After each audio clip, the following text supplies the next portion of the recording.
दोस्तों, इस वीडियो में हम लोग पॉलिटी के प्रीवियस ईयर के क्वेश्चंस प्रैक्टिस करेंगे और इसमें लगभग हम लोग 100 क्वेश्चन प्रैक्टिस करेंगे।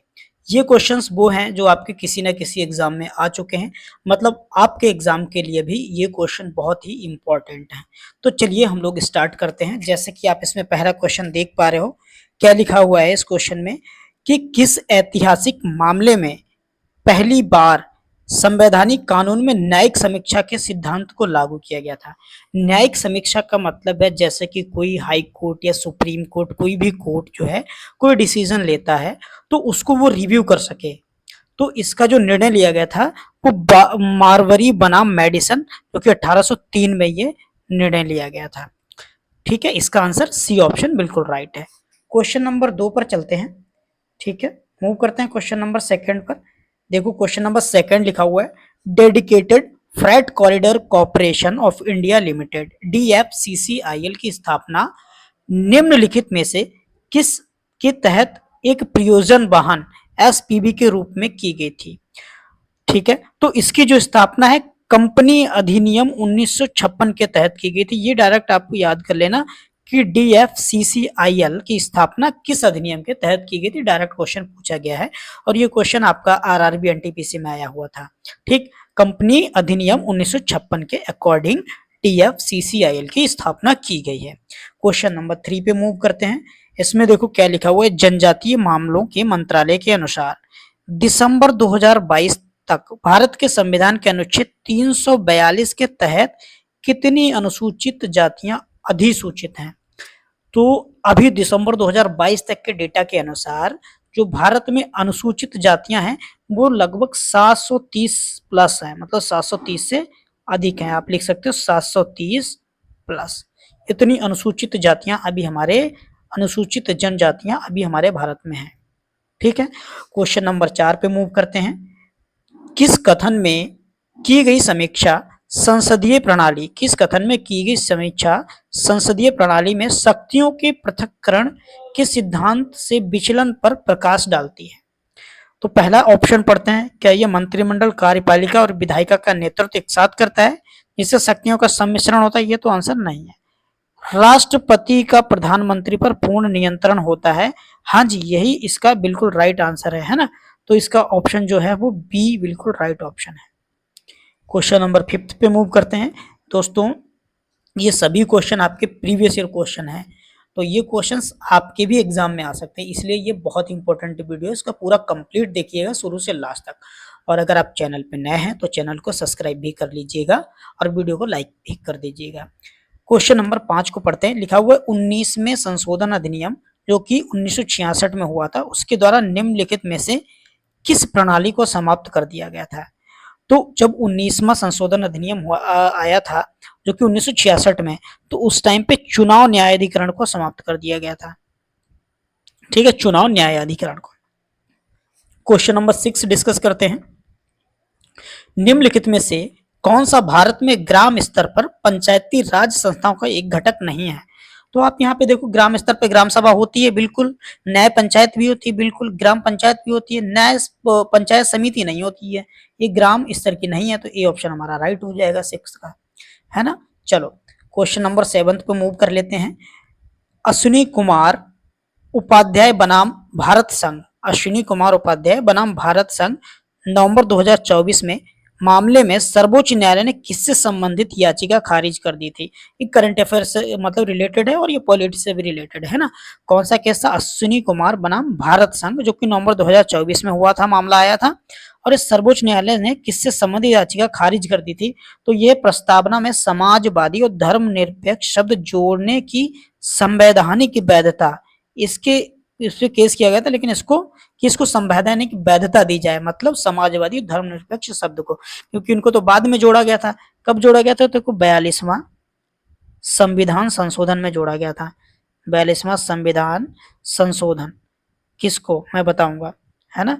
और ये हुआ कब था, 1976 में। इसमें देखो क्या जोड़ा गया था, समाजवादी समाजवादी और धर्मनिरपेक्ष धर्मनिरपेक्ष शब्द जोड़े गए थे। ठीक है, शब्द जोड़े गए थे। जोड़े गए थे। और जो 42वां संविधान संशोधन है, 42वां संविधान संशोधन को मिनी कॉन्स्टिट्यूशन भी कहा जाता है ना? मिनी कॉन्स्टिट्यूशन संशोधन को मिनी कॉन्स्टिट्यूशन भी कहा जाता है। मिनी कॉन्स्टिट्यूशन, मिनी कॉन्स्टिट्यूशन भी कहा जाता है। तो इसका जो राइट आंसर है वो ए है। चलो क्वेश्चन नंबर 8 पे मूव कर लेते हैं। गाइस 1 मिनट का समय देना, देख लेते हैं क्या प्रॉब्लम है। शायद कैमरा सही से नहीं आ रहा। मैं इसको थोड़ा सा वीडियो को तब तक के लिए ऑफ कर देता हूँ। ओके 1 मिनट,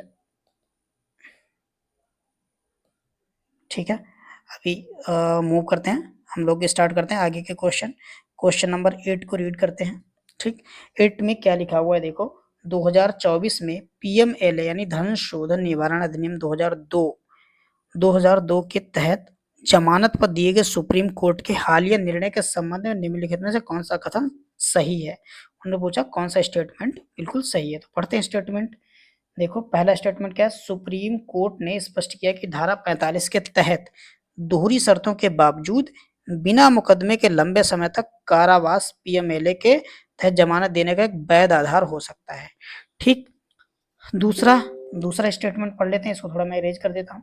दूसरा स्टेटमेंट क्या, अरविंद केजरीवाल के केस में न्यायालय ने फैसला सुनाया कि गिरफ्तारी की वैधता में मानक विश्वास करने के कारण खंड के अतिरिक्त गिरफ्तारी की आवश्यकता और अनिवार्यता पर भी विचार किया जाना चाहिए।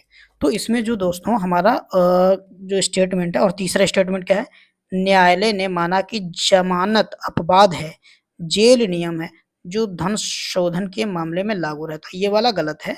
आपका स्टेटमेंट फर्स्ट वाला और स्टेटमेंट सेकंड वाला यहाँ से है, यही करेक्ट है। मतलब हमारा ऑप्शन सी सही है।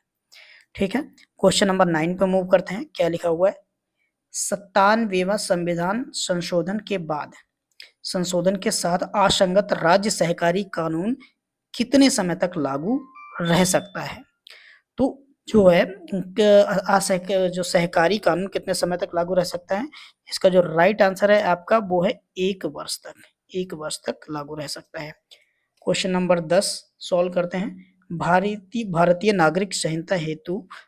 नागरिकता हेतु आवेदन के लिए CAA 2019 के अंतर्गत निम्नलिखित में से कौन से दस्तावेज आवश्यक नहीं है। CAA मतलब ये आया था आपका कॉन्स्टिट्यूशनल अमेंडमेंट एक्ट 2019 में आया था। ठीक, तो इसमें कौन सा जो डॉक्यूमेंट है वो वैलिड नहीं होगा।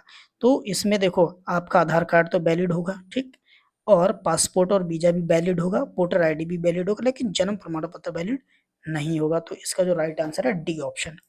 क्वेश्चन नंबर 11 पे मूव करते हैं। अक्टूबर 2024 में भारत सरकार ने जन विश्वास प्रावधानों में संशोधन अधिनियम 2023 के तहत नियमों को अधिसूचित किया। इस कानून का मुख्य उद्देश्य क्या था। ठीक है, क्वेश्चन नंबर, 1 मिनट गाइस रुकना। हाँ 11 हम लोग पढ़ रहे थे, ठीक है। तो इसमें देखो RTI के अधिनियम का विस्तार करके निजी शिक्षण संस्थानों को भी दायरे में लाया। ये तो उद्देश्य इसका नहीं था। ठीक है, सभी केंद्रीय मंत्रालयों के लिए एकीकृत शिकायत निवारण पोर्टल स्थापित करना, ये भी नहीं था। आपका इसका जो राइट आंसर है, विभिन्न कानूनों के तहत छोटे छोटे अपराधों को आपराधिक दंड से सिविल दंड में परिवर्तित करना, ये इसका राइट आंसर है। मतलब सी वाला बिल्कुल इसका राइट आंसर है। क्वेश्चन नंबर 12 पे मूव कर लेते हैं। 2003 के संशोधन के बाद भारत ने नागरिकता के किस सिद्धांत का अधिक सख्ती से पालन करना शुरू कर दिया। तो इसका जो हमारा राइट आंसर है 12 नंबर के क्वेश्चन का, ये रक्त संबंधी नियम मतलब ब्लड रिलेशन से।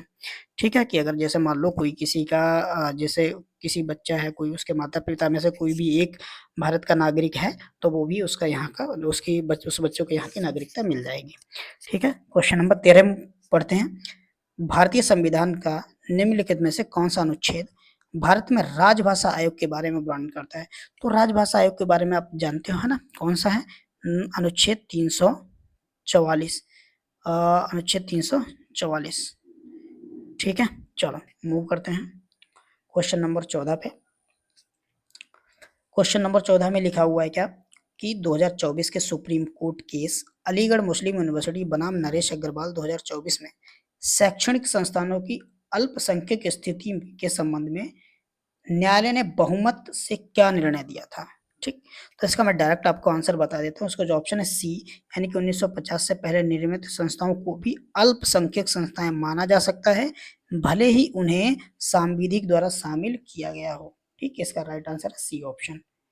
स्टेटमेंट बेस्ड है तो पूरे स्टेटमेंट पढ़ने में टाइम लगेगा, तो मैं डायरेक्ट इसका आपको आंसर बता दूंगा। ठीक है दोस्तों, चलो ये सभी क्वेश्चन आपके प्रीवियस ईयर के क्वेश्चन है। क्वेश्चन नंबर 15 को सोल्व करें। अक्टूबर 2024 में मध्यस्थता अधिनियम 2023 लागू हो गया। इस कानून की मुख्य विशेषता क्या है?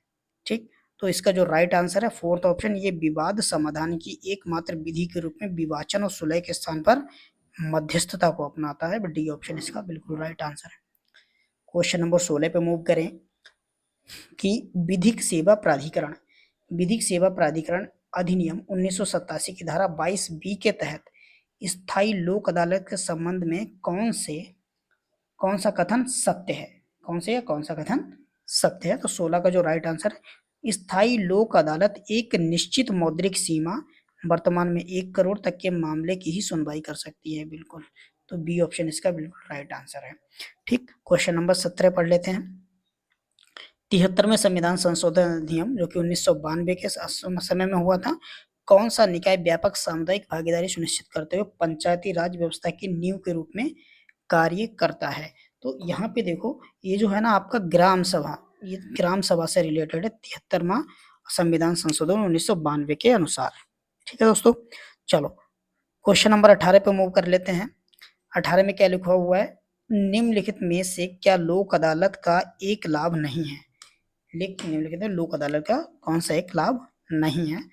तो इसका जो राइट आंसर है आपका अपील का अधिकार। लोक अदालत में अपील का अधिकार नहीं होता है। ठीक, चलो क्वेश्चन नंबर 19 में मूव करें। 19 को देख लेते हैं कि माता पिता और वरिष्ठ नागरिकों का भरण पोषण तथा कल्याण अधिनियम 2007 के संबंध में 27 मार्च 2025 को समतोला देवी बनाम उत्तर प्रदेश राज्य में सर्वोच्च न्यायालय के फैसले के आधार पर निम्नलिखित में से कौन सा कथन गलत है? तो यहाँ पे देखो मैं डायरेक्ट बता देता हूँ, बहुत ज्यादा टाइम नहीं लगाते हैं इसको। 19 का जो राइट आंसर है कि अधिनियम के तहत, यहाँ पे देखो कौन सा अधिनियम के तहत उपेक्षा के प्रत्येक मामले में बच्चे रिश्तेदार को बेदखल करना अनिवार्य है। तो ये तो गलत है यहाँ से, है ना?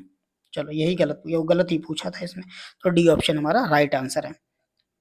20 में देखते हैं क्वेश्चन नंबर, भारतीय संविधान के किस अनुच्छेद में राज्यों को अंतरराष्ट्रीय विवादों को मध्यस्थता द्वारा निपटाने के निर्देश दिए गए हैं? तो इसका जो राइट आंसर है हमारा अनुच्छेद 51 डी के तहत, अनुच्छेद 51 डी के तहत।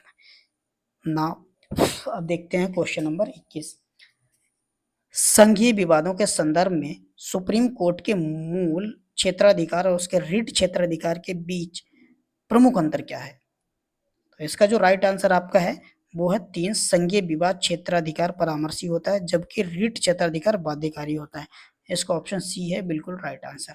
ठीक, क्वेश्चन नंबर 22 को पढ़ लेते हैं कि उत्तर काल में रिकॉर्डर कोड का स्थान क्या है? उत्तर काल में रिकॉर्डर कोड का स्थान किसने ले लिया है?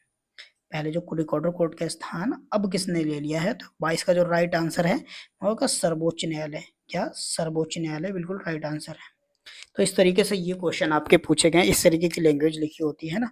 चलो नेक्स्ट क्वेश्चन पढ़ते हैं। 23 नंबर का क्वेश्चन में क्या लिखा हुआ है? सड़क, प्रकाश व्यवस्था और जल निकासी जैसे सीमित नगर पालिका कार्यों वाले छोटे शहरों का प्रबंधन कौन सा शहरी स्थानीय स्वशासन निकाय करता है? ठीक, तो जो इसका हमारा राइट आंसर है क्वेश्चन नंबर 23 का, यह सेकंड ऑप्शन, टाउन एरिया समिति। कौन? टाउन एरिया समिति करता है। चलो क्वेश्चन नंबर 24 पढ़ लेते हैं। मुख्य न्यायिक मजिस्ट्रेट द्वारा अधिकतम कितनी अवधि के कारावास की सजा दे सकती है? देखो मतलब न्यायिक मजिस्ट्रेट भी अधिकतम सजा दे सकता है। वो आपका हो जाएगा 7 वर्ष की, अधिकतम 7 वर्ष की। क्वेश्चन नंबर 25 पे मूव करते हैं। 8 अप्रैल 2025 को तमिलनाडु राज्य बनाम तमिलनाडु का राज्यपाल मामले में सुप्रीम कोर्ट के फैसले के संदर्भ में निम्नलिखित में से कौन से कथन सही हैं? क्वेश्चन जो 25 है इसका जो राइट आंसर है आपका, ये जो पहला ऑप्शन है ना, यहाँ पे मैं पहला ऑप्शन डायरेक्ट लिख दिखा, ये पहला ऑप्शन है, ये दूसरा है ना। तो सर्वोच्च न्यायालय ने कहा कि विधान मंडल द्वारा विधेयक को पुनः पारित किए जाने के बाद उपराज्यपाल अपनी स्वीकृति नहीं रोक सकते, तो यही सही है और सेकंड वाला गलत है आपका। ठीक है, तो रुक जाओ 1 मिनट, पढ़ लेते हैं। न्यायालय ने अनुच्छेद 142 के तहत शक्तियों का उपयोग करते हुए 10 लंबित विधेयकों को स्वीकृति मान लिया है, तो ये भी सही है आपका। तीसरा देखते हैं, निर्णय में प्रावधान किया गया कि राज्यपाल पुनः पुनः अधिनियमित विधेयक को राष्ट्रपति के विचारार्थ सुरक्षित कर सकते हैं, ये गलत है। आपका राइट आंसर है 1 और 2 बिल्कुल सही है, मतलब ए ऑप्शन आपका बिल्कुल राइट है। क्वेश्चन नंबर 26 पे मूव कर लेते हैं। किस प्रावधान के तहत राज्यपाल न्यायिक सेवा नियमों को कुछ मजिस्ट्रेटों तक विस्तारित कर सकते हैं? ठीक है दोस्तों, तो इस क्वेश्चन का जो राइट आंसर है आपका वो फोर्थ ऑप्शन, मतलब अनुच्छेद 237 के तहत। ये प्रैक्टिस सेशन चल रहा है इसलिए ज़्यादा इसमें कुछ एक्सप्लेनेशन नहीं हो रही है। ठीक है, प्रैक्टिस सेशन में ज़्यादा से ज़्यादा क्वेश्चन कराने की कोशिश कर रहा हूँ कि आप ज़्यादा से ज़्यादा क्वेश्चन के साथ इंगेज हो पाओ। ठीक है, क्वेश्चन नंबर 27, भारत के पर्यावरणीय अधिनियमों के तहत दंड और हरित मंजूरी लागू करने के लिए 2024 में निम्नलिखित में से किस प्राधिकरण को मजबूत किया गया है?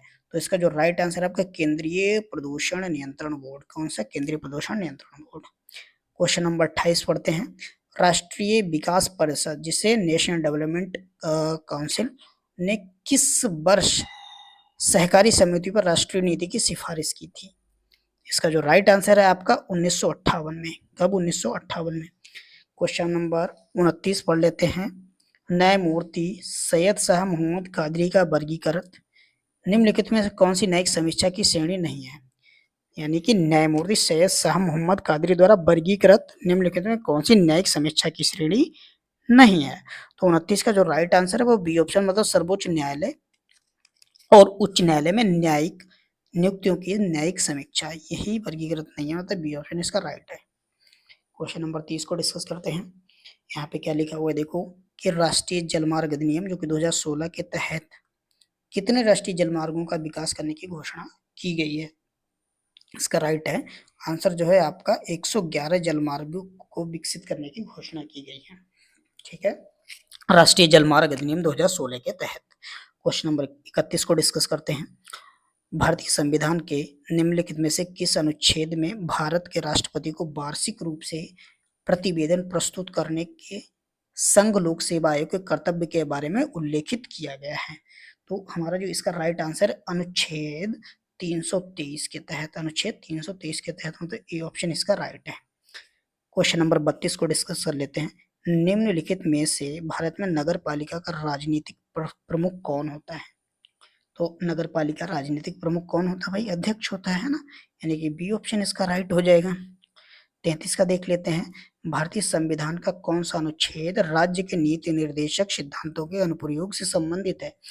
राज्य के नीति निर्देशक सिद्धांत ये कब से कहां तक होते हैं? 36 से 51 तक होते हैं। 36 से 51 आर्टिकल में होते हैं राज्य के नीति निर्देशक सिद्धांत। तो जो हमारा इसमें कौन सा दिख रहा है आपको? 33 नंबर का राज्य के सिद्धांत अनुप्रयोगी 36 में होता है, यानी कि बी ऑप्शन। ठीक, क्वेश्चन नंबर 34 पे चलते हैं।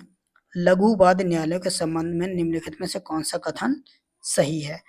तो इसमें देखते हैं भाई, ये पंचायत न्याय पंचायतों की अपील पर सुनवाई करते हैं, ये गलत है। ठीक है, ओके। और दूसरा देखिए, इसके निर्णय अंतिम होते हैं लेकिन उच्च न्यायालय के संशोधन के अधीन, हाँ ये सही है, बी वाला ऑप्शन बिल्कुल राइट है इसका। ठीक, क्वेश्चन नंबर 35 डिस्कस करते हैं। भारतीय राष्ट्रीय मानवाधिकार आयोग में पूर्णकालिक कार्मिकों की कुल संख्या कितनी होती है? भारतीय राष्ट्रीय जो मानवाधिकार आयोग होता है उसमें पूर्णकालिक कार्मिकों की जो संख्या होती है वो कितनी होती है, ये पूछा गया है। तो हमारा जो इसका राइट आंसर है वो है अध्यक्ष और 5 सदस्य, मतलब टोटल 6 सदस्य होते हैं, उसमें अध्यक्ष भी होता है और 5 सदस्य और होते हैं। 1 मिनट के लिए गाइज रुकिएगा, मैं देख लेता हूँ अगर कैमरा इनेबल हो जाएगा, है ना? ठीक है, चलो क्वेश्चन नंबर 36 पे मूव कर लेते हैं कि निम्नलिखित में से कौन सा फरवरी 2025 के दौरान संसद में पेश किए गए आयकर विधेयक में परिवर्तन नहीं है? तो जो हमारा 36 का राइट आंसर है वो है निरंतरता और प्रयोज्यता सुनिश्चित किए बिना मौजूद कराधान सिद्धांतों को हटाना, यही इसका राइट आंसर है, ए ऑप्शन। ठीक, क्वेश्चन नंबर 36 का आपका राइट आंसर ए ऑप्शन है। क्लियर बात है? 37 में मूव कर लेते हैं क्वेश्चन नंबर पे। कि शहरी स्थानीय सरकारी निकायों के वित्त की समीक्षा के लिए 74वां संविधान संशोधन जो कि 1992 द्वारा किस वित्तीय संस्थान की स्थापना की गई थी। ठीक, तो जो 37 का हमारा राइट आंसर है वो है ऑप्शन नंबर सी, राज्य वित्त आयोग की स्थापना की गई थी। क्वेश्चन नंबर 38 पे मूव कर लेते हैं कि मार्च 2025 में भारतीय संसद ने आव्रजन और विदेशी विधेयक 2025 पारित किया है। इस कानून द्वारा निम्नलिखित में से किस अधिनियम को विशेष रूप से निरस्त कर दिया गया है? तो इसका जो राइट आंसर है विदेशी अधिनियम 1946 को निरस्त कर दिया गया भाई, ये वाला ये राइट आंसर है। ठीक है, क्वेश्चन नंबर 39 को डिस्कस कर लेते हैं। निम्नलिखित में से कौन सा विवाद सर्वोच्च न्यायालय के मूल क्षेत्राधिकार से भी बाहर रखा गया है? इसका जो हमारा राइट आंसर है वो है 2, मतलब कर्नाटक और तमिलनाडु के बीच जल बंटवारे को लेकर जो विवाद चल रहा है, और ये किस में चल रहा है? एक कावेरी नदी पर। किस पे चल रहा है? कावेरी नदी का जो जल विवाद है, ये इस पे सुप्रीम कोर्ट जो अपना फैसला नहीं सुना सकता है ना। क्वेश्चन नंबर 40 पे मूव कर लेते हैं। माता पिता और वरिष्ठ नागरिकों का भरण पोषण तथा कल्याण अधिनियम 2007 की व्याख्या से संबंधित उर्मिला दीक्षित बनाम सुशील शरण दीक्षित 2025 मामले में सर्वोच्च न्यायालय के फैसले के संबंध में कौन सा कथन सही है? तो इसमें मैं डायरेक्ट बता देता हूँ आपको, जो सी ऑप्शन है वो राइट है, यानी कि अधिनियम की धारा 23 न्यायाधिकरणों को अधिकार देती है यदि बुनियादी सुविधाएं उपलब्ध नहीं कराई गई हैं तो वे संपत्ति हस्तांतरण को रद्द कर सकते हैं। ठीक है, क्वेश्चन नंबर 40 तक हमारा डिस्कस हो गया है। क्वेश्चन नंबर 41 पे मूव करते हैं कि मध्य प्रदेश राज्य बनाम बलवीर सिंह 24 फरवरी 2025 का मामला जो है उसमें सर्वोच्च न्यायालय के फैसले के अनुसार बाल गवाहों के संबंध में कौन सा कथन सही है? सही कथन पूछा, तो इसका ऑप्शन जो है हमारा फर्स्ट वाला राइट है, और इसका 1 मिनट इसका ऑप्शन सी, यदि बच्चे का साक्ष्य स्वैच्छिक, विश्वसनीय और अप्रशिक्षित पाया जाता है तो वह स्वीकार्य है, ये कथन सही है। तो सी ऑप्शन इसका राइट आंसर है, कौन सा 41 का। ठीक है, इसका ऑप्शन जो है सी बिल्कुल राइट है। चलो क्वेश्चन नंबर 42 में मूव कर लेते हैं। 42 में कह लिखा फरवरी 2025 में संसद में प्रसारण सेवा विनिमय विधेयक 2023 पेश किया गया। इस मसौदा कानून के तहत प्रमुख प्रावधान क्या है? ठीक है, तो 42 का जो राइट आंसर है हमारा ऑप्शन नंबर डी, केवल सैटेलाइट और ओटीटी प्लेटफॉर्म का एकीकृत विनियमन। डी ऑप्शन बिल्कुल राइट आंसर है। क्वेश्चन नंबर 43 पे मूव करते हैं। 2024 के जम्मू और कश्मीर विधानसभा चुनाव में जम्मू और कश्मीर के वर्तमान मुख्यमंत्री ने किस निर्वाचन क्षेत्र से चुनाव लड़ा और वह किस पार्टी का प्रतिनिधित्व करते हैं? तो इसका जो राइट आंसर है Ganderbal Jammu and Kashmir national conference, मतलब JKNC। डी ऑप्शन इनका बिल्कुल राइट आंसर है। क्वेश्चन नंबर 44 पे मूव करते हैं। कौन सा समझौता नागरिकता संशोधन अधिनियम 1985 से संबंधित है? तो जो नागरिकता संशोधन अधिनियम 1985 से असम समझौता संबंधित है, मतलब सी ऑप्शन इसका बिल्कुल राइट आंसर है। क्वेश्चन नंबर 45 पे मूव कर लेते हैं। 45 में लिखा हुआ कि 14वां संशोधन अधिनियम 1962 के द्वारा भारत में किस केंद्र शासित प्रदेश को शामिल किया गया था? तो हमारा जो इसका राइट आंसर है 45 का पुदुचेरी, मतलब सी ऑप्शन। 1962 के तहत पुदुचेरी को as a union territory include किया गया था स्टेट्स में। ओके, क्वेश्चन नंबर 46 पे मूव कर लेते हैं। कौन सा भारतीय संवैधानिक संशोधन अधिनियम राज्य के नीति निर्देशक सिद्धांत के रूप में आय, स्थित सुविधाओं और अवसरों में समानताओं को कम करने के बारे में वर्णन करता है? तो ये हमारा राइट आंसर इसका 44वां संविधान संशोधन 1978। 42वां संविधान संशोधन कब हुआ था? वो हुआ था 1976 में। 44वां 1978 में। 44 में इसके तहत जो आपका संपत्ति का अधिकार आर्टिकल जो 31 है वो हटा दिया गया और उसको लीगल राइट बना दिया गया है। क्या? लीगल राइट बना दिया गया है और 300A में जोड़ दिया गया है। किस में जोड़ दिया गया है? 300A में जोड़ दिया गया है 44वें संविधान संशोधन के अकॉर्डिंग ही 1978 में। क्वेश्चन नंबर 47 पे मूव कर लेते हैं। हाँ, क्वेश्चन नंबर 47 क्या लिखा हुआ है? किस संवैधानिक संशोधन द्वारा अनुच्छेद 352 के संदर्भ में भारतीय संविधान में कैबिनेट शब्द को स्पष्ट रूप से शामिल किया गया। क्वेश्चन नंबर 47 का जो आपका राइट आंसर है वो है 44वां संविधान संशोधन अधिनियम, जो कि 1978 में हुआ था। कौन सा? 44वां संविधान संशोधन अधिनियम। क्वेश्चन नंबर 48 पे मूव कर लेते हैं। लिखा हुआ है कि भारत में नागरिक उड्डयन अवसंरचना को कौन सा प्राधिकरण विनियमित करता है? इसका जो हमारा राइट आंसर होने वाला है वो है नागरिक उड्डयन महानिदेशालय, मतलब सी ऑप्शन। ठीक है, 49 पढ़ते हैं। लोक अदालत द्वारा दिए गए निर्णय की स्थिति किसके समान होती है? लोक अदालत ने कोई भी निर्णय दिया उसकी स्थिति किसके समान होती है, यह पूछा गया है। ठीक, तो ये है दीवानी न्यायालय के आज्ञाप्ति के, मतलब दीवानी न्यायालय जो फैसला देता है उसी के बराबर होती है। किसकी? लोक अदालत की। क्वेश्चन नंबर 50 मूव करते हैं। भारत में अधिसूचित क्षेत्र का प्राथमिक कार्य क्या है?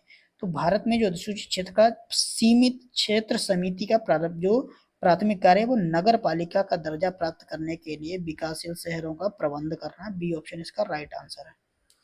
अभी हमारे लगभग 50 क्वेश्चन हो चुके हैं और 50 क्वेश्चन अभी हम लोग और करेंगे। क्वेश्चन नंबर 51 डिस्कस कर लेते हैं। भारतीय संविधान के 97वें संशोधन अधिनियम द्वारा राज्य के नीति निर्देशित सिद्धांतों का कौन सा अनुच्छेद जोड़ा गया है? तो इसके तहत 43 बी जोड़ा गया था, मतलब डी ऑप्शन आपका राइट है। ठीक है, क्लियर बात है। चलो क्वेश्चन नंबर 52 पे मूव करते हैं। अनुसूचित जातियों और अनुसूचित जनजातियों के कल्याण के लिए 1990 के 65वें संशोधन अधिनियम द्वारा कौन सा प्रावधान प्रस्तुत किया गया है? तो जो 52 का आपका जो राइट आंसर है वो है एक बहुसदस्यीय राष्ट्रीय आयोग। ए ऑप्शन इसका बिल्कुल राइट है। क्वेश्चन नंबर 53 पे भी मूव कर लेते हैं कि भारत में लोकपाल और लोक आयुक्त अधिनियम कब लागू किया गया? तो भारत में लोकपाल और लोक आयुक्त अधिनियम 16 जनवरी 2014 को लागू किया गया, मतलब इसका राइट आंसर है ए ऑप्शन। क्वेश्चन नंबर 54 पे मूव करते हैं। निम्नलिखित में से कौन सा संयोजन 2024 के विधानसभा चुनाव के बाद झारखंड के मुख्यमंत्री की पार्टी और निर्वाचन क्षेत्र को निरूपित करता है? क्वेश्चन नंबर 54 का जो राइट आंसर है वो है थर्ड ऑप्शन, यानी कि JMM बारहेट। ठीक है, क्वेश्चन नंबर 55 को मूव करते हैं। 55 में क्या लिखा हुआ है ध्यान से पढ़िए कि विवादों को सुलझाने के अलावा भारत में नए पंचायतों के पास और क्या शक्तियां हैं? विवादों को सुलझाने के अलावा भारत में नए पंचायतों के पास और क्या क्या शक्तियां हो सकती है? तो 55 का राइट आंसर है अपराधियों पर जुर्माना भी तो लगा सकते हैं बोलो, तो अपराधी पर जुर्माना लगता है, मतलब सी ऑप्शन इसका राइट है। क्वेश्चन नंबर 56, शीर्ष सहकारी समिति की लेखा परीक्षा रिपोर्ट कहाँ प्रस्तुत की जानी आवश्यक है? तो लेखा परीक्षा रिपोर्ट ये आपकी राज्य विधानमंडल में प्रस्तुत की जानी आवश्यक होती है। कहाँ? राज्य विधानमंडल या राज्य विधानसभा। ठीक, 57 पे मूव कर ले। क्वेश्चन नंबर 57, 2019 का नागरिकता संशोधन अधिनियम के अंतर्गत कितने धार्मिक समुदाय, ये इसी की बात हो रही, CAA 2019 यानी कॉन्स्टिट्यूशनल अमेंडमेंट एक्ट, इसके तहत कितने धार्मिक समुदाय शामिल हैं? तो वो हैं 6, यानी कि ऑप्शन नंबर 3 राइट आंसर है। क्वेश्चन नंबर 58 पे मूव कर लेते हैं। भारतीय संविधान के किस अनुच्छेद में देश की रक्षा करने, आह्वान किए जाने पर राष्ट्रीय सेवा करने के लिए मौलिक कर्तव्य का उल्लेख किया गया है? तो इसका राइट आंसर है अनुच्छेद 51A, मतलब और ए ऑप्शन। 59 को पढ़ते, लोक अदालत की अवधारणा किससे प्रेरित है? लोक अदालत की अवधारणा किससे प्रेरित है? तो प्राचीन भारतीय विवाद समाधान। बी ऑप्शन इसका राइट ऑप्शन है। क्वेश्चन नंबर 60 पे मूव कर लेते हैं। क्वेश्चन नंबर 60 में क्या लिखा हुआ है कि भारतीय संविधान की किस सूची के अंतर्गत सहकारी समितियों को वर्गीकृत किया गया? तो भाई देखो, जो सहकारी समिति है ये हमारी राज्य सूची में आती है, मतलब इसका राइट आंसर है ए। देखो 3 तरीके की सूची होती है, कौन सी? एक संघ सूची, एक राज्य सूची और एक होती है समवर्ती। कौन सी? समवर्ती सूची। तो संघ सूची में अभी अप्रोक्स आपके 100 विषय हैं और राज्य सूची में आपके लगभग 61 हैं और समवर्ती सूची में 52 विषय हैं। 100, 61, 52। ठीक, इस तरीके से आप याद रख सकते हो। क्वेश्चन नंबर 61 को पढ़ लेते हैं कि भारत के सर्वोच्च न्यायालय ने किस ऐतिहासिक मामले में फैसला दिया है कि लोकसभा के भंग होने के बाद भी मंत्रिपरिषद के पद समाप्त नहीं होंगे। भारत के सर्वोच्च न्यायालय ने ये फैसला दिया है। तो किस केस में दिया है?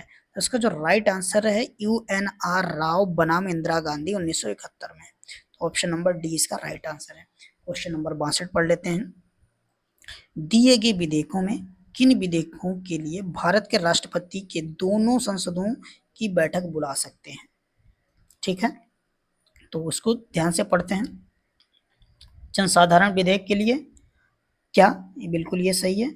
जन धन विधेयक के लिए नहीं। संविधान संशोधन विधेयक नहीं। तो जो हमारा राइट आंसर है आपका बी ऑप्शन, मतलब केवल फर्स्ट ऑप्शन, जो साधारण विधेयक के लिए दोनों बुला सकते हैं। दोनों बैठकों को कौन? राष्ट्रपति बुलाएंगे। 63 पे मूव कर लेते हैं। क्वेश्चन नंबर 63 में निम्नलिखित में कौन सी सूची जनजातीय मामलों के ग्राम परिषदों या अदालतों के गठन की अनुमति देती है? तो क्वेश्चन नंबर 63 का जो आंसर है छठी अनुसूची। छठी अनुसूची किससे रिलेटेड है? अनुसूचित जाति और जनजाति के मामलों से और प्रशासनिक क्षेत्रों से रिलेटेड होती है छठी अनुसूची। तो देखो यहाँ पे अगर मैं आपको रिवाइज करवाऊँ, ओरली मैं बता देता हूँ। जो हमारी जो पहली अनुसूची है, हमारी टोटल अभी कितनी अनुसूचियां हैं? 12 अनुसूची हैं। पहली अनुसूची हमारी किससे रिलेटेड है? भारत का राज्य और संघ से रिलेटेड है। दूसरी अनुसूची में जो वेतन है उससे रिलेटेड है। तीसरी अनुसूची शपथ से रिलेटेड है। और चौथी राज्यसभा में सीटों के आवंटन से। और पांचवी आपकी एक मिनट गाइज, यहाँ पे ना अनुसूचित जाति जनजाति का जो राइट आंसर है इसका आपका डी ऑप्शन बिल्कुल राइट होगा। मतलब पांचवी अनुसूचित जाति जनजाति मामले तो डी ऑप्शन में है। पांचवी में अनुसूचित जाति जनजाति और छठी में है आपका असम, त्रिपुरा, मेघालय, मिजोरम से संबंधित। और सातवीं में संघ सूची, राज्य सूची, समवर्ती सूची। और आठवीं सूची में आपकी 22 भाषाएं जो राजभाषाएं हैं उनका जिक्र किया गया है। 9वीं में भूमि संबंधी सुधार है। और 10वीं में दल बदल कानून है। 11वीं आपकी ग्राम पंचायत से है। और 12वीं आपकी जो अनुसूची है वो आपकी नगर पंचायत से। ठीक है दोस्तों, तो ये ओरली मैंने आपको रिवाइज करवाती है आपकी 12 की 12 अनुसूची। क्वेश्चन नंबर 64 पे मूव कर लेते हैं। 63 का आंसर क्या बताया था? हाँ, ये पांचवी अनुसूची सही है। ठीक है, 64 का क्वेश्चन नंबर मूव करते हैं। 64 पे राज्य सहकारी समिति अधिनियम में क्या में परिवर्तन क्यों किया गया? तो 64 का जो राइट आंसर कार्य पद्धति की खराब गुणवत्ता के कारण है, इसलिए बदला गया। क्वेश्चन नंबर 65 केंद्रीय बजट 2025-26 के अनुसार भारत में ग्राम पंचायतों की कुल संख्या कितनी है? तो भाई देखो, भारत में अभी ग्राम पंचायतों की जो कुल संख्या 2.68 लाख है, मतलब 2,68,000। ठीक है, कुल ग्राम पंचायत।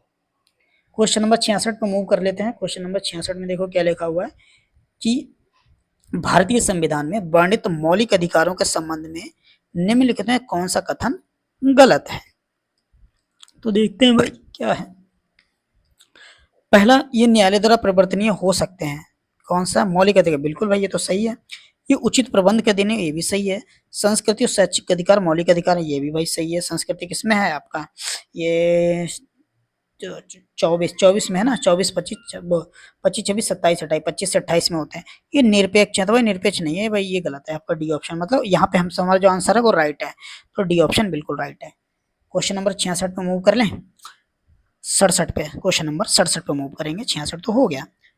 क्वेश्चन नंबर 67 को पढ़ते हैं। भारत में 12 वर्षों तक रहने वाला कोई विदेशी व्यक्ति भारतीय नागरिकता कैसे प्राप्त कर सकता है? मान लो भारत में कोई व्यक्ति जो विदेशी है लेकिन वो 12 वर्षों से लगातार रह सकता है, तो अब वो भारत की नागरिकता लेना चाहता है, तो उसके पास क्या तरीके हो सकते हैं भारत की नागरिकता लेने के लिए? तो अगर कोई भी व्यक्ति 12 वर्षों तक रह रहा है तो वो नागरिकीकरण द्वारा नेचुरलाइज, मतलब अपने आप ही उसको नागरिक हो जाएगा, नागरिक मान लिया जाएगा। ठीक है, अगर वो 12 वर्षों से रह रहा है तब। क्लियर बात है। चलो क्वेश्चन नंबर 68 मूव कर लेते हैं। ठीक है, क्वेश्चन नंबर 68 को मूव करते हैं। उच्च न्यायालय का रिट क्षेत्राधिकार सर्वोच्च न्यायालय के रिट क्षेत्राधिकार से किस प्रकार से अलग होता है? देखो, रिट जो है उच्च न्यायालय लागू करता है, और जो ये जो उच्च न्यायालय मतलब सर्वोच्च न्यायालय आर्टिकल 32 के तहत करता है।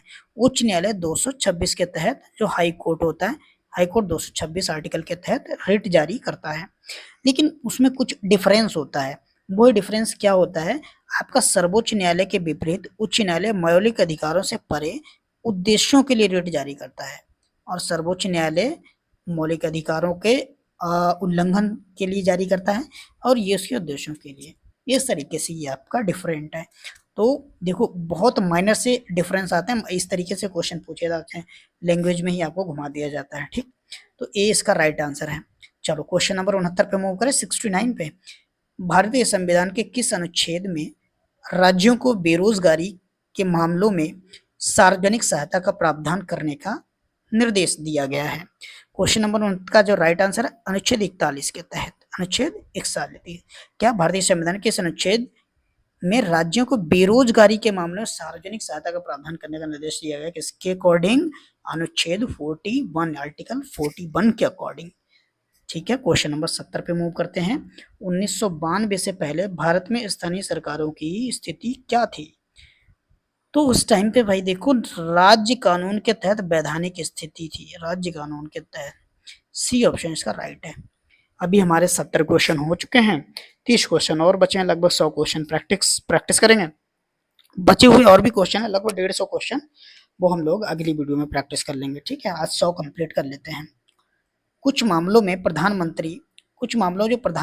जो भारत के प्रधानमंत्री किसी राज्य मंत्री को किसी पोर्टफोलियो का स्वतंत्र प्रभार सौंप देते हैं, इसका क्या तात्पर्य होता है?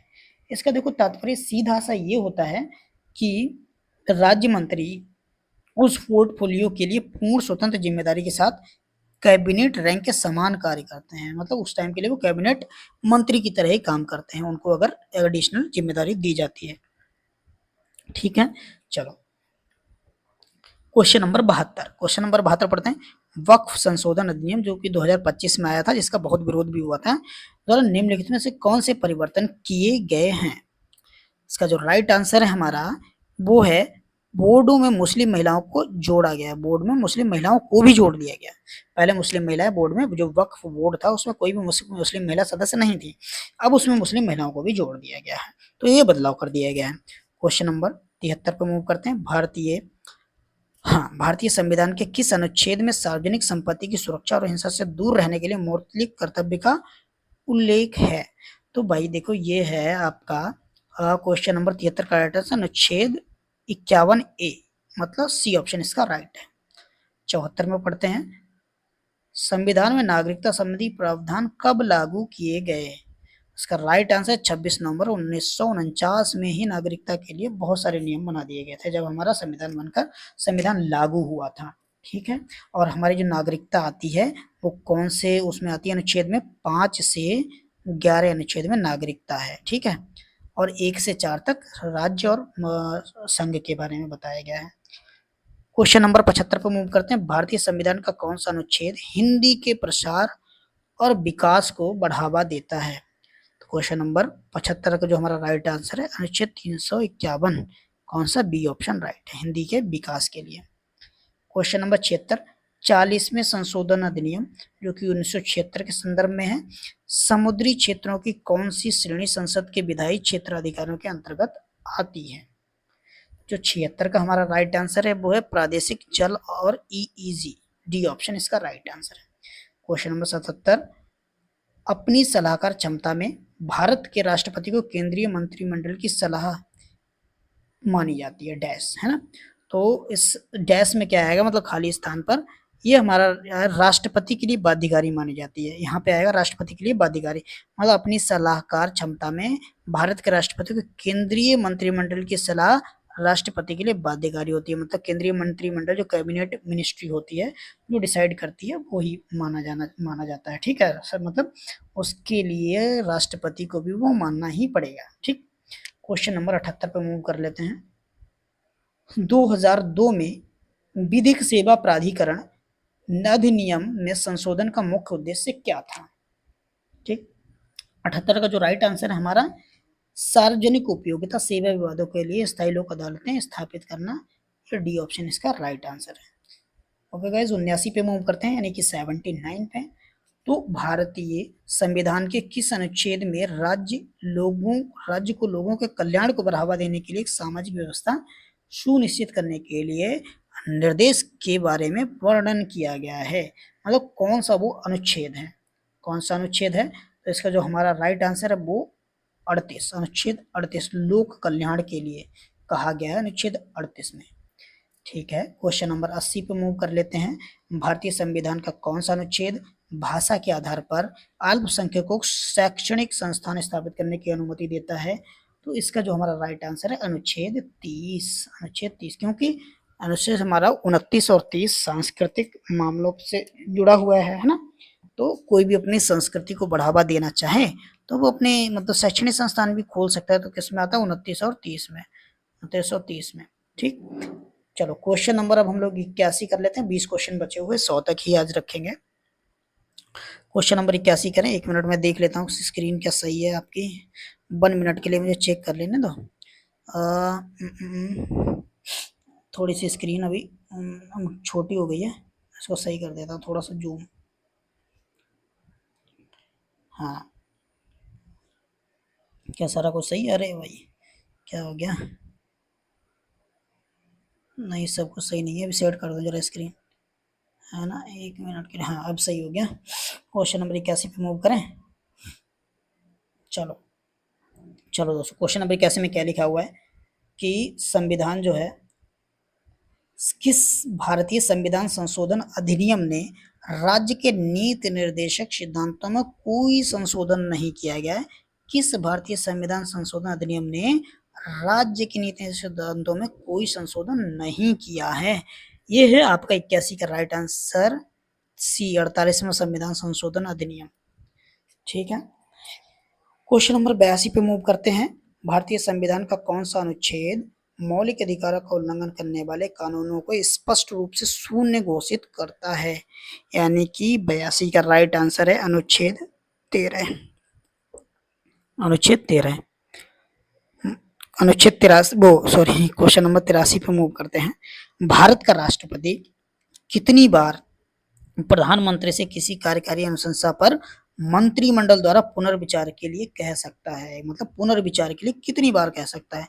83 का जो राइट आंसर है हमारा, इससे केवल एक बार कह सकता है। अगली बार अगर वो पेश किया गया तो उसको मतलब वो मानना ही पड़ेगा, साइन करना ही पड़ेगा राष्ट्रपति को। एक बार पुनर्विचार के लिए कह सकता है। ठीक, क्वेश्चन नंबर 84, भारतीय संविधान का कौन सा अनुच्छेद राज्य को कुओं, तालाबों, सार्वजनिक मनोरंजन के स्थानों को उपयोग करने के प्रति भेदभाव करने से रोक सकता है? तो इसका जो राइट आंसर है आपका अनुच्छेद 15 के अनुसार, अनुच्छेद 15 के अनुसार। क्वेश्चन नंबर 85, लोक अदालत की कार्यवाही होती है, कैसी होती है? समन्वयात्मक, मतलब कॉन्सिलेटरी। लोक अदालत की कैसी होती है? कॉन्सिलेटरी। क्वेश्चन नंबर 86 पे मूव कर लेते हैं। भारतीय संविधान के अनुच्छेद 246 के अनुसार संसद को निम्नलिखित किस सूची में निम्नलिखित विषयों पर कानून बनाने की शक्ति प्राप्त की गई है? फिर से एक बार पढ़ देता हूं क्वेश्चन। भारतीय संविधान के अनुच्छेद 246 के अनुसार संसद को निम्नलिखित में से किस सूची में उल्लिखित विषयों पर कानून बनाने की विशेष शक्ति प्राप्त है? तो दोस्तों इसका आंसर क्या हो सकता है? इसका आंसर है संघ सूची, मतलब बी ऑप्शन। ठीक है, चलो अगर कुछ प्रॉब्लम हो आपको तो आप कमेंट बॉक्स में भी लिख सकते हैं। ओके गाइस, क्वेश्चन नंबर 87 पे मूव करते हैं। भारत में मंत्री पद के लिए चयन एक कारक के रूप में निष्ठा के लिए पुरस्कार का तात्पर्य क्या है? मैं डायरेक्ट आंसर इसका बता देता हूँ ना 87 का। इसका आंसर है दीर्घकालिक समर्थन को मान्यता देना और पुरस्कृत करना। ए ऑप्शन इसका है, बिल्कुल राइट है। और ये सेशन प्रैक्टिस के लिए रखा गया है, मतलब आप ज़्यादा से ज़्यादा क्वेश्चंस के साथ इंगेज हो पाओ, जुड़ पाओ, इसलिए हम लोग बहुत स्पीड में चल रहे हैं और लगभग 100 क्वेश्चन प्रैक्टिस कर लेंगे। क्वेश्चन नंबर 88 में देखो क्या लिखा हुआ है। 88 में लिखा हुआ कि नागरिकता संशोधन अधिनियम 2019 यानी CAA, सिटीजनशिप अमेंडमेंट एक्ट, इसके अंतर्गत प्रवासियों के लिए पात्र होने की निर्धारित तिथि क्या थी? उन्होंने एक डेट फिक्स कर दी थी। ठीक है, वो कौन सी थी? 31 दिसंबर 2014। ये ऑप्शन राइट है। 89 पे मूव कर लेते हैं। भारतीय संसद में अनुच्छेद 4(2) के अनुसार अनुच्छेद 2(3) के अंतर्गत कानून पारित करने के लिए किस प्रकार के बहुमत की आवश्यकता होती है? तो इसमें बस साधारण बहुमत ही चाहिए होता है। ठीक है, अनुच्छेद सी, मतलब सी ऑप्शन हमारा बिल्कुल राइट आंसर है। क्वेश्चन नंबर 90 पे मूव कर लेते हैं। 90 पे लिखा हुआ है अनुच्छेद 233 और 37 के अंतर्गत उल्लिखित न्यायिक सेवा पद किसको संदर्भित करता है? तो इसका जो राइट आंसर है जिला न्यायाधीशों और उनके नीचे सिविल न्यायिक पदों को। कौन सा? अनुच्छेद 233 से 237 तक। ए ऑप्शन इसका राइट है। ठीक, 10 क्वेश्चन बचे हुए, इनको भी डिस्कस कर लेते हैं। ओके गाइज, चलो क्वेश्चन नंबर 91 में क्या लिखा हुआ है कि वक्फ संशोधन अधिनियम जो कि 2025 में निम्नलिखित में से कौन सा महत्वपूर्ण परिवर्तन, अभी देखो मैंने इसमें आपको बताया कि मेन परिवर्तन क्या हुआ था इसमें। तो पहले इसके जो वक्फ बोर्ड था इसमें कोई भी मुस्लिम महिला सदस्य नहीं थे, लेकिन अब इसमें कम से कम 2 मुस्लिम महिलाओं का प्रतिनिधित्व कंपलसरी कर दिया गया है। मतलब महिला सदस्यों को शामिल करने के लिए कंपलसरी कर दिया गया, यही बदलाव हुआ है पहले से अब में। क्वेश्चन नंबर 92, भारत में न्यायिक समीक्षा को निम्नलिखित में से किसके रूप में माना जाता है? तो भाई इसका मैं डायरेक्ट आंसर बता देता हूँ। न्यायिक समीक्षा कानूनों और कार्यकारी आदेशों की संवैधानिकता पर निर्णय देने की न्यायपालिका की शक्ति के रूप में, मतलब बी जो ऑप्शन है आपका, ये राइट आंसर है आपका 92 का। ठीक, 93 का क्वेश्चन नंबर पढ़ते हैं। 93, 2025 के दिल्ली विधानसभा चुनाव में भारतीय जनता पार्टी को कितने वर्षों के बाद बहुमत मिला और उसे कितनी सीटें मिली? देखो दिल्ली में जो विधानसभा में बीजेपी बहुत सालों के बाद जीत पाई है, हमेशा या तो कांग्रेस या फिर आम आदमी पार्टी ही रही है, तो वही सरकारें बनती रही हैं। लेकिन अब एक ऐसा मौका है जिसमें दिल्ली में अब बीजेपी की भी सरकार बनी है, वो सीधा 27 साल बाद, और बहुमत में उसको 48 सीटें मिली हैं। ठीक है, क्वेश्चन नंबर 93 हो गया, 93 का हो गया। ठीक, 94 मूव करते हैं। राष्ट्रीय विधिक सेवा प्राधिकरण नालसा जो कि शॉर्ट में है, को अन्य विधिक सेवा संस्थानों के साथ लोक अदालतों का संचालन करता है, किसका गठन किस अधिनियम के तहत किया गया था? तो 94 का राइट आंसर है हमारा, वो है विधिक सेवा प्राधिकरण 1987 के तहत किया गया था। ठीक, क्वेश्चन नंबर 95 पढ़ते हैं। भारतीय संसद में भारत के राष्ट्रपति के उद्घाटन, ये क्या पढ़ रहे हैं, उद्घाटन है। भारतीय संसद में भारत के राष्ट्रपति के उद्घाटन भाषण की तैयारी का दायित्व किसका होता है? उद्घाटन में जो भाषण की तैयारी होता है भारत के राष्ट्रपति के लिए, वो कौन तैयार करता है? तो जो भाई इसका राइट आंसर है, मंत्रिपरिषद तैयार करता है भैया। मंत्रिपरिषद जो चाहेगा वही राष्ट्रपति बोलेगा, इसका मतलब है ना। चलो 96 पे चलते हैं। भारतीय संविधान का कौन सा अनुच्छेद राज्यों को राष्ट्रीय महत्व के स्मारकों और वस्तुओं के संरक्षण पर कानून बनाने के लिए दिशा निर्देश प्रदान करता है? 96 का राइट आंसर है ये सी ऑप्शन, मतलब अनुच्छेद 49। 97 को पढ़ लेते हैं। विधायिका के प्रति जवाबदेही के संबंध में भारतीय प्रधानमंत्री और अमेरिकी राष्ट्रपति के बीच मुख्य अंतर क्या है? इसका डायरेक्ट आंसर बताता हूँ मैं, 4th ऑप्शन है। ठीक है, 4th ऑप्शन में देखो क्या लिखा हुआ, क्वेश्चन नंबर 97, मतलब अमेरिकी राष्ट्रपति और उनका मंत्रिमंडल संसद के सदस्य नहीं होते, जबकि भारतीय प्रधानमंत्री और उनके मंत्रियों को संसद का सदस्य होना यह अनिवार्य है। यही अमेरिका और भारत के विधायिका में मतलब मुख्य अंतर है। 98 क्वेश्चन नंबर को पढ़ लेते हैं। 98 में देखो क्या लिखा हुआ भाई, कि प्रथम संशोधन अधिनियम 1951 द्वारा किस मौलिक अधिकार पर अतिरिक्त प्रबंध लगा दिए गए थे? तो 98 का जो राइट आंसर है हमारा, वाक एवं अभिव्यक्ति यानी बोलने की स्वतंत्रता का। इस पे बहुत सारे प्रतिबंध लगाए गए, प्रतिबंध। ठीक, 2 क्वेश्चन बचे हैं, 99 और 100, मतलब 100th को था। 99 वाला क्वेश्चन पढ़ लेते हैं। निम्नलिखित में से कौन सा विकल्प भारतीय राष्ट्रपति की संसद को आह्वान करने की शक्ति का सही वर्णन करता है? तो क्वेश्चन नंबर 99 का जो राइट आंसर, पहले ही ऑप्शन राइट है, राष्ट्रपति वर्ष में कम से कम 2 बार संसद का आह्वान कर सकता है, ये ऑप्शन राइट है, बाकी के गलत। ठीक है, गलत नहीं है, मतलब बहुत सही तरीके से कह सकते हैं, तो सही वर्णन यही करता है ये ऑप्शन। चलो क्वेश्चन नंबर 100 ये लास्ट है, बाकी के हम लोग 150 क्वेश्चन नेक्स्ट वीडियो में करेंगे।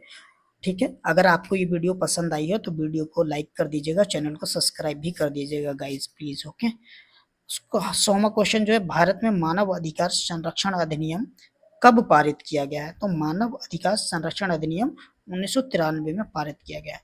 तो चलिए गाइज मिलते हैं हम लोग नेक्स्ट सेशन में, तब तक के लिए पढ़ते रहिए। Okay, thank you, tata, bye bye.